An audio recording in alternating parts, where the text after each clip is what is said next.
Hello, आ चुके हैं सभी लोग। So our next topic is Man and Nature in India, an Ecological Balance by Dr. Salim Ali.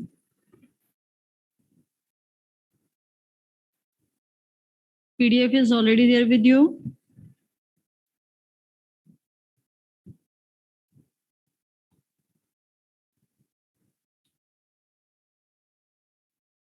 Abhinav, am I audible? Yes, ma'am. Good. तो सभी लोग अभी सोकर उठे हैं क्या? Good afternoon. Good afternoon ma'am, मैंने अभी कनेक्ट किया मैम। अच्छा, ठीक है।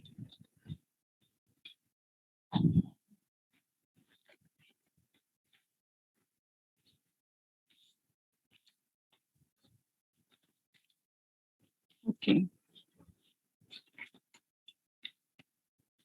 First of all, introduction of Dr. Salim Ali. Dr. Salim Ali, known as the Birdman of India, was born in 1896 in Bombay and graduated in zoology. He was an ecologist, scientist, conservationist, and pragmatist. Dr. Ali lost his father at a very young age, and so he was brought up by his uncle Amiruddin Tayyabji. Amiruddin Tayyabji was a keen hunter and nature lover, and under his guidance only, Dr. Ali became aware of the nature around him. In his company, he got a chance to observe nature, to live in natural surroundings, to understand nature, and he developed a passion for nature and wildlife. His interest in wildlife increased as he came in close contact with nature. His books, The Book of Indian Birds and the 10-volume Handbook of the Birds of India and Pakistan, are the most comprehensive guides to more than 1,200 species of birds found in the Indian subcontinent. His lifelong passion for birds is clearly visible in his autobiography, The Fall of a Sparrow. Now, in objective type questions, again, if question is about Salim Ali, what is the title given to him? Birdsman of India. His famous books, the Book of Indian Birds and the 10-volume Handbook of Birds of India and Pakistan. And his autobiography is known as The Fall of a Sparrow. So these are the objective type questions based on the introduction. Salim Ali not only wanted the conservation of birds, but of all the complex interlinked ecological elements that constitute their habitat. Now we have to understand this thing very clearly that though most of his books are based on birds, they are about birds, but he was not only interested in the conservation of birds, but of all the complex interlinked ecological elements. Because in nature, if we observe carefully, we'll find that all the things are interlinked. और ये आपने chemistry में food cycle में भी आपने पढ़ा होगा, देखा भी है that all the elements food cycle में भी all depend upon each other, one another. He was of the opinion that every form of natural life, like plants, animals, insects, and birds, is a vital cog in the machinery, which is natural system of life on this planet. If we remove anyone, survival is difficult.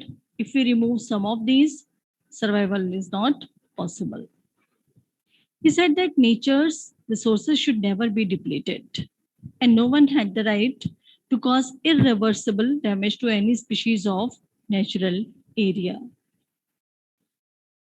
He was awarded with many gold medals and other rewards by various societies and universities for his remarkable contribution in this field.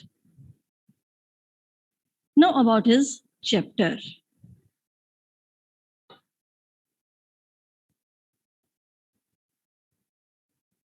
Just a minute.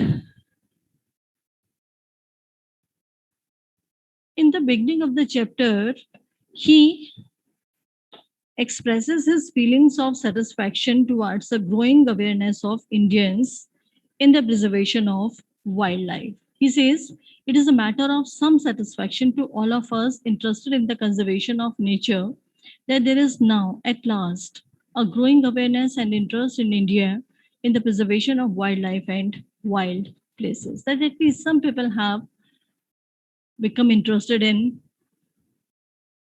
the conservation of these things, preservation of wildlife. So he expresses his satisfaction on this thing.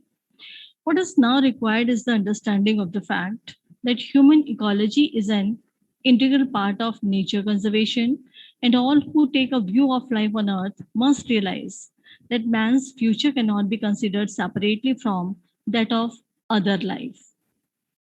But he says it is not enough that some of us have begun to understand this. People must understand that human ecology is an integral part of nature conservation. And these two entities, human existence and nature, cannot be seen separately. One's future will decide the future of another entity. अगर आप nature को खत्म कर रहे हैं, you cannot predict that human beings will continue to survive for a long time. Rather, in the absence of some natural resources like air and water, existence is not possible at all. From the time that man became an agriculturist and husbandman, thereby enabling himself to overcome the natural constraints that had capped the numbers of his predecessor, the hunter and forager within the environmental capacity, man's impact on his environment has been largely disastrous. Now, he begins to cite the main reasons. He says the first reason is the man's knowledge of agriculture, man's knowledge of cultivation. Because before that, man was not able to overcome the problems or the constraints that put a check on his efforts to exploit the nature. But as soon as he learned how to cultivate the land, he also learned how to overcome these natural constraints. And this has impacted nature and the environment in a negative way. As examples, one could consider the cradle of civilization. West Asia, now largely arid, as a monument to man's misuse of the land. A number of ancient civilizations seem to have culminated in deserts in the same way. Egypt, the kingdom of West Asia, Carthage, and the Indus Valley civilization. Now, he gives examples of some civilizations which culminated into desert, which turned into a desert because of man's misuse of land. And major ones are Egypt, Kingdom of West Asia, Carthage, and Indus Valley civilization. All seem to have gone to rain down the same drain. None had profited from the knowledge of earlier disasters. और ये सब एक साथ नहीं हुआ. He says, one by one, all these civilizations came to an end. But we didn't learn anything. We didn't get a lesson from these disasters. Rather, this exploitation of nature is continuing. Unhappily, the same sorry process continues today. Only that improvements in communications and technology now permit men to exercise his expertise in a creator of deserts on a global scale and at a more accelerated tempo. क्या हुआ है? We haven't learned a lesson. Rather, we have begun to exploit nature at a relatively fast speed. And thanks to new improvements in communication and technology. As far as forest and wildlife are concerned, there can be hardly any doubt that we in India have been living critically off an abundant capital. A study on any endangered natural resource shows that the basic problem in every case is human population, leading to a constant erosion of that resource. And in this paragraph, he says that the main reason for this problem is human population, increasing human population. How? Can any one of you tell? How man's population, increasing population is a reason for the exploitation of nature? Any one of you?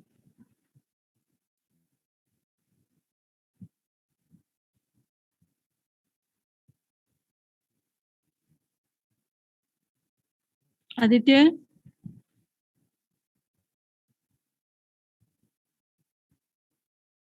Yes, ma'am.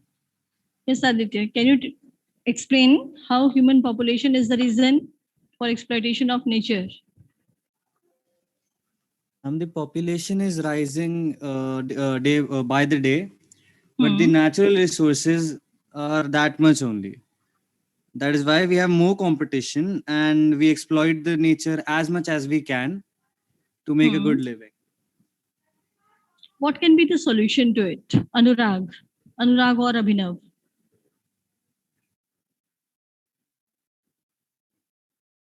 And Abhinav? child policies like in China, they have one single child policy. We should have maximum 2 child policy. Hmm.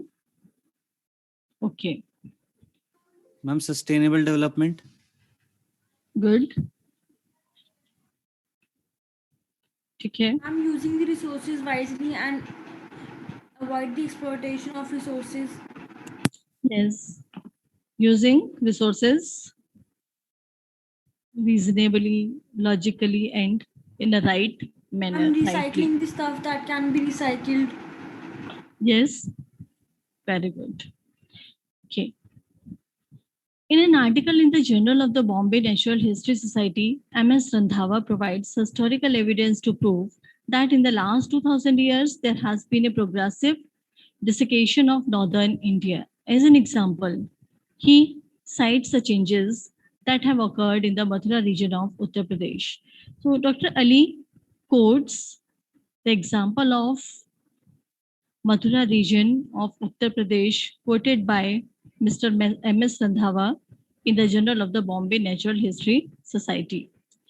And Randhawa says that area apparently once received over 2000 millimeter of rainfall as against the present 600 millimeter. And this has resulted into turning out Mathura region a semi-desert type of area, because we find semi-desert type of vegetation there in place of green forests.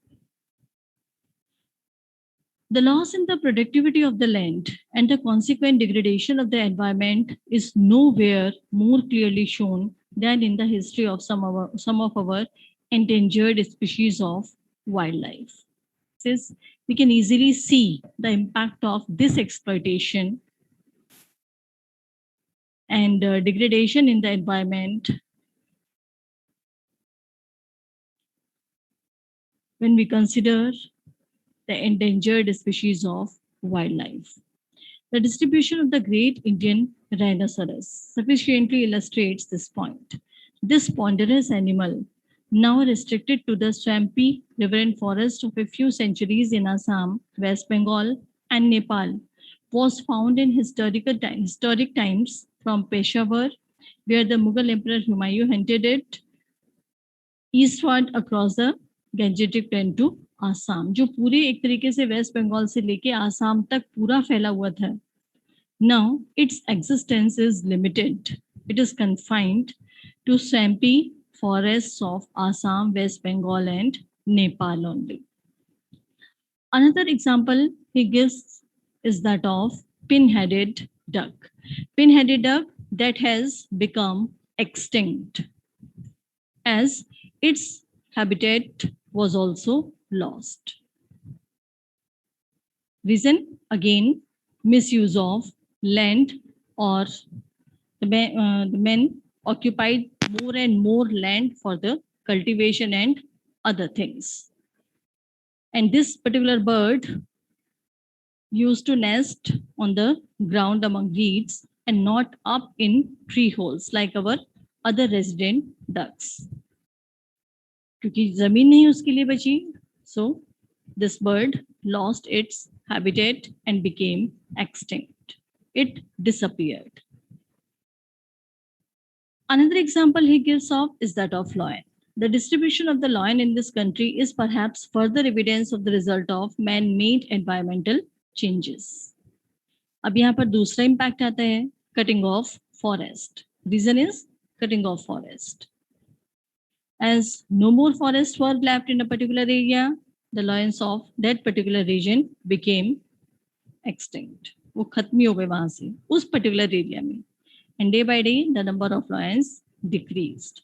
The widespread extension in the range of the lion, an inhabitant of dry habitats in northern India, was possibly correlated with the withdrawal of moist conditions in the Indo-Gangetic Plain. This was a result of large-scale clearing of the forests as more and more land was brought under cultivation for an ever-increasing human population. क्योंकि human population की जो needs उनको fulfil करने के लिए more and more land was required to cultivate, more and more trees were required to build the houses, furniture,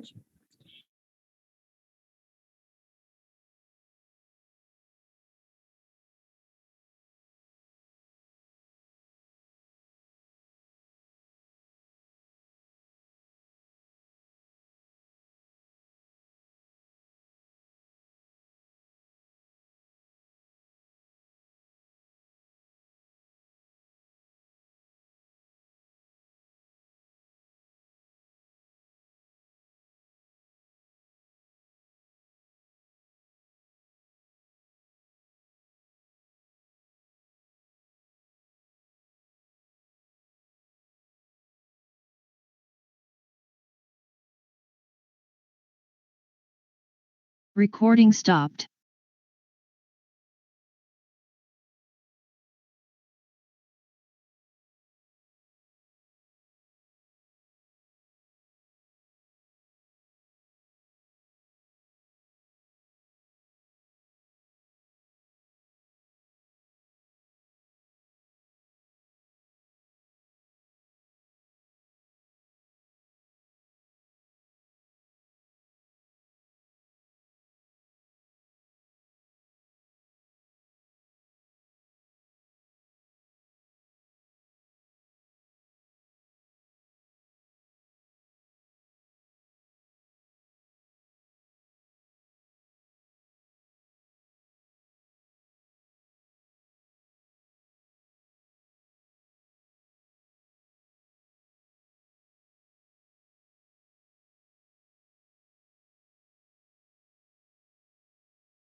Recording in progress.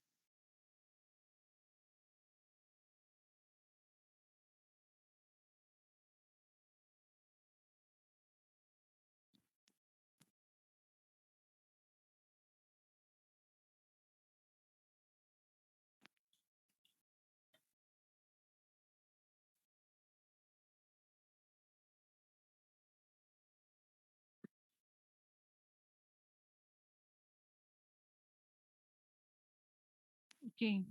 तो कहाँ थे हम? What was the last point?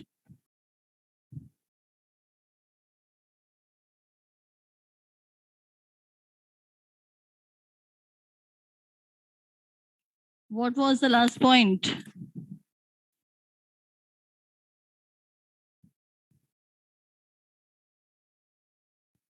Ma'am, we were discussing about the rise in population day by day.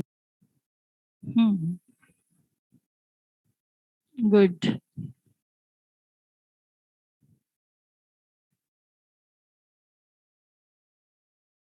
Just a minute. Let me open it because. Okay.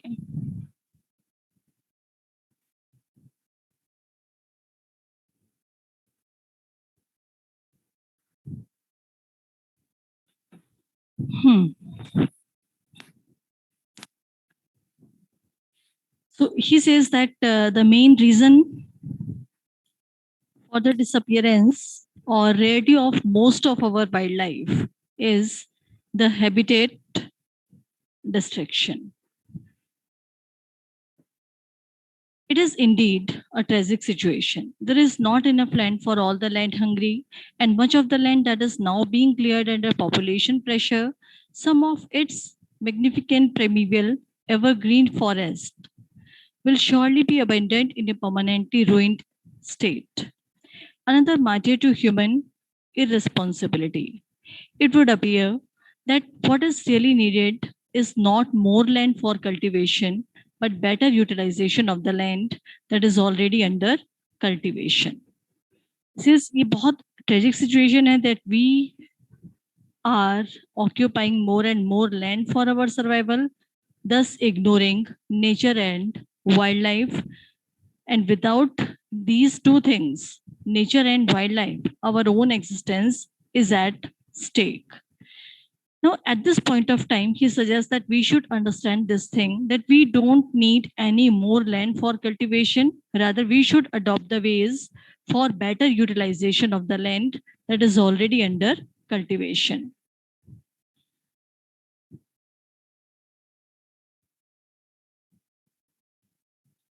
Another example, he says, another thing or another point he raises is the loss suffered by the agricultural economy of the country due to the thoughtless destruction of the predators of agricultural pests. And hardly any voices raised in protest.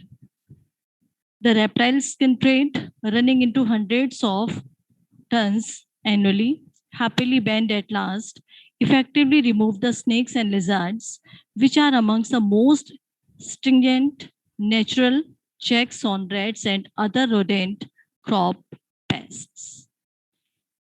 Another reason he gives is the trade of some specific animals or creatures. And because of that, their own existence has been affected. Agriculture has जो agriculture है, cultivation of land है, वो भी affect हुआ है, production भी affect हुआ है, and agricultural economy भी affect हुई है. Similarly, the trade in frogs, lags, removes one of the important regulators of the populations of harmful insects and other small animals. और इनकी जगह हमने एक और चीज क्या किया है? We have removed these natural predators. We have begun to use chemicals and fertilizers.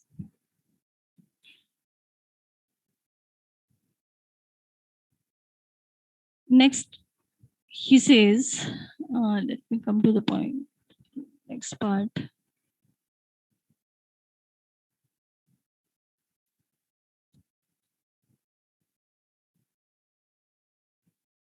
In recent years, advanced technology has paradoxically enough added dangerously to the hazards to wildlife and environments by the introduction of chemical pesticides and herbicides. Already, I have told you this. We have begun to use chemical pesticides in our fields, and it is affecting these animals as well as our food also, thus affecting human population. Whatever conservation measures are now undertaken or may be undertaken in the future can be expected to function as no more than stopgaps. And no permanent remedy for the ecological imbalance can be devised unless and until the human population is effectively contained. So the best solution he gives is a check on human population. Because these things, the measures, various measures taken by the government, the society, individuals, and NGOs, they can act as stopgaps only. To some extent, they can minimize these things, but that cannot be a permanent solution. Permanent solution is check on human population. This then is the problem. Unless man is able to discipline himself, there is no hope of avoiding the ecological disaster towards which he is rapidly heading. To find the remedies, one must examine the causes. The evolution of man, unlike that of other animals, has above all been the evolution of his brain. This is what has enabled him to overcome the limitations natural to other animals. He meets and deals with his environment at two levels. Firstly, the intellectual level, aided by the vast area of knowledge available to him because of his intellect. And secondly, the physical level in which he is in no way different from other animals. Is it clear to you? Human being meets and deals with his environment at two levels. एक physical level है, physical level where he is similar to other animals. जो body की जो कहना चाहिए कि जो physical and chemical combination है, that is similar to that of animals. And then as animals are getting affected, human body will also get affected. Another level is intellectual level, that is aided, that is held by the vast area of knowledge available to him because of his intellect. तो ये दोनों level पर जब वो काम करते हैं, he easily overcomes the natural constraints that thus causing harm to nature, wildlife, natural resources, and ultimately to human existence as well. Man's reproductive capacity lies in the second plane, and to control it, the approach should be through knowledge of the reproductive function of other animals. To this end, fruitful research could be undertaken on the factors that cause seasonal reproductive behavior in other animals and on whether it would be possible to permanently extend the inhibitory forces or not. At last, he says, just a minute. Yes. In the end, he says, whatever methods we employ, the intellectual or the physical, or a combination of both, time is running out for man.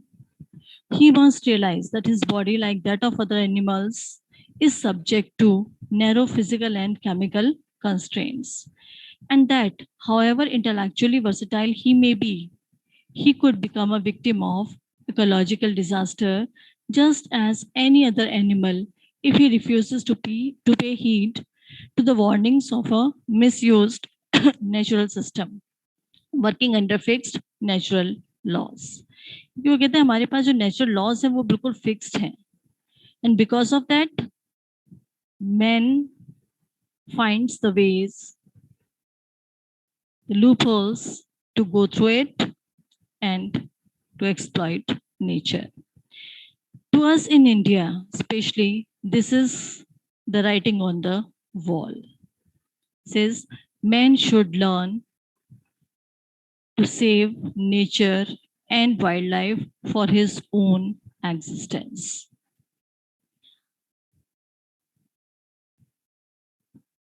Short answer type questions. What are the main reasons for the exploitation of nature? What are the main reasons for the extinction of particular or specific species? What remedies does Dr. Ali suggest for the conservation of wildlife and nature? These are the main questions, and if you are able to go through the entire text and understand it, you can easily answer all the questions, whether they are MCQ, short answer type questions, or long answer type questions. Is it clear?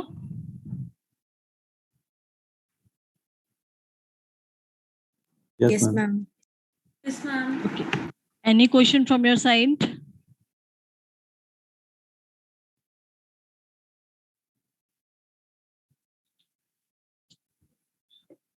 No?